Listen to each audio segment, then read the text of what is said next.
L'église adventiste est en pleine croissance à Salvador, Brésil.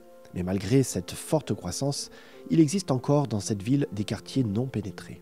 Pendant des années, Joselnildo avait été un gros consommateur d'alcool et avait perturbé la communauté. Arivaldo, un adventiste qui habitait à proximité, savait que Joselnildo était au chômage. Il lui offrit donc un emploi dans sa compagnie de construction qui construisait des églises. Joselnildo remarquait qu'Arivaldo le traitait bien et parlait souvent de Dieu, tandis que les autres le traitaient avec rudesse.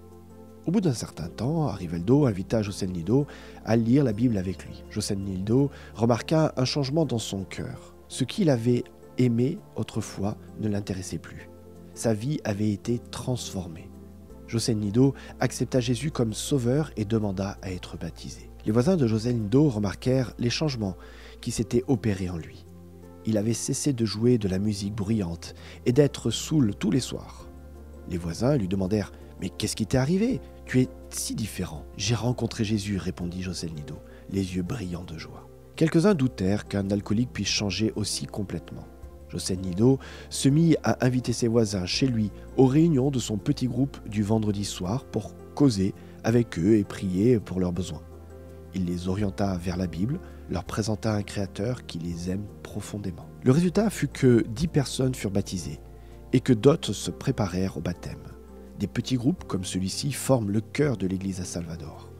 Ils se transforment petit à petit en églises. Ces églises se divisent en nouveaux petits groupes et se répandent dans toute la ville.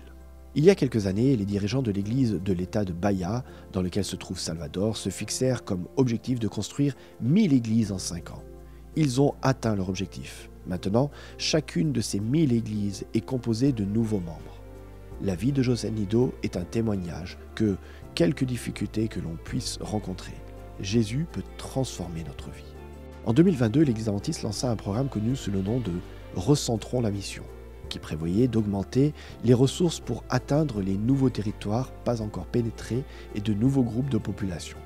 En soutenant financièrement cet effort par vos dîmes et vos offrandes de promesses, régulières et systématiques, de plus en plus de personnes comme Joselnildo et Arivaldo pourront connaître Jésus. En apportant notre dîme et nos offrandes de promesses, puissions-nous mettre nos désirs à la dernière place et Dieu à la première.